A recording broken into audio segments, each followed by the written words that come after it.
नमस्कार दोस्तों, MP study point के यूट्यूब चैनल में आपका स्वागत है।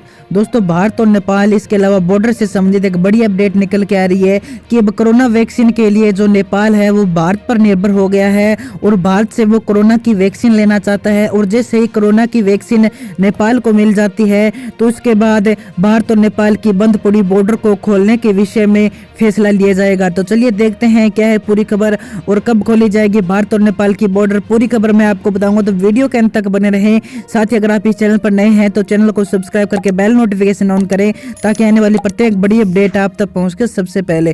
तो चलिए शुरू करते हैं आज का वीडियो। तो दोस्तों, भारत और नेपाल के बीच पिछले कई महीनों से रिश्ते वैसे नहीं है जैसे पहले हुआ करती थी। जितनी घुलमिल पहले हुआ करती थी अब उतनी नहीं बची है।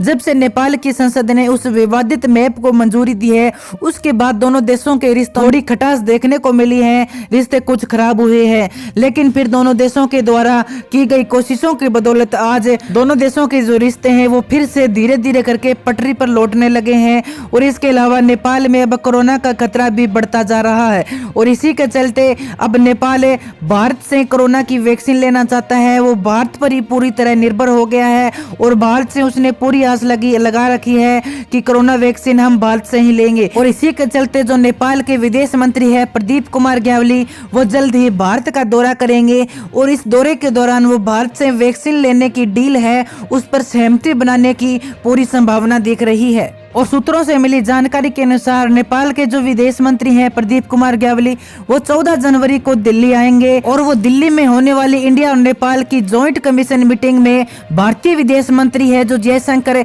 उनसे मुलाकात करेंगे। और अपनी यात्रा के दौरान ग्यावली भारत में उत्पादित कोरोना वैक्सीन की 1 करोड़ 20 लाख से अधिक खुराक की आपूर्ति करना चाहते हैं और वो चाहते हैं कि दिल्ली से यानी भारत से वो पूर्ति हो, यानी कोरोना वैक्सीन उन्हें भारत से मिले।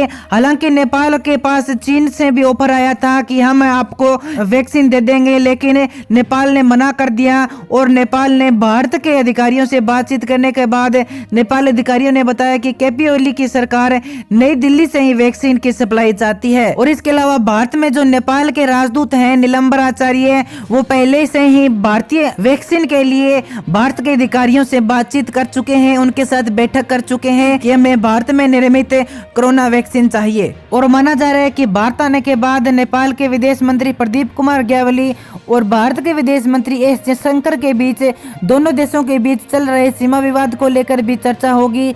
और यह भी सूचना मिल रही है कि दोनों देश इस विवाद को जड़ से खत्म करने के लिए भी फैसले ले सकते हैं। और चलिए दोस्तों, अब मैं आपको बता दूं कि भारत और नेपाल की अंतर्राष्ट्रीय बॉर्डर जो पिछले लगभग 9 महीनों से बंद पड़ी है वो कब खोली जाएगी। तो सूत्रों के अनुसार नेपाल सरकार का कहना है कि जैसे ही भारत से वैक्सीन प्राप्त कर लेता है, कोरोना की वैक्सीन जब भारत से नेपाल को मिल जाती है तो वो अपने नागरिकों पर उसका ट्रायल लेगा और अगर वो फायदेमंद हुई, अगर उससे कोरोना कंट्रोल होता है, तो जैसे ही परिस्थिति सामान्य होती है, जैसे ही कोरोना को नेपाल कंट्रोल कर लेता है, उसके बाद भारत और नेपाल की बंद पड़ी बॉर्डर जल्द ही खोलने के निर्णय लिए जाएंगे। क्योंकि जब तक नेपाल में कोरोना कंट्रोल नहीं होगा तब तक भारत और नेपाल की बॉर्डर खोलने की कोई संभावना नहीं बन रही है। और भारत से वैक्सीन प्राप्त करने के बाद जैसे ही नेपाल के अंदर परिस्थिति सामान्य होती है, कोरोना के केस कुछ हद तक अगर कम होते हैं तो बॉर्डर खोलने के भी निर्णय लिए जाएंगे। तो दोस्तों, आज की वीडियो में इतना ही। जल्दी से चैनल को सब्सक्राइब करके जुड़ जाएं हमारे साथ ताकि आने वाली प्रत्येक बड़ी अपडेट आप तक पहुंच के सबसे पहले।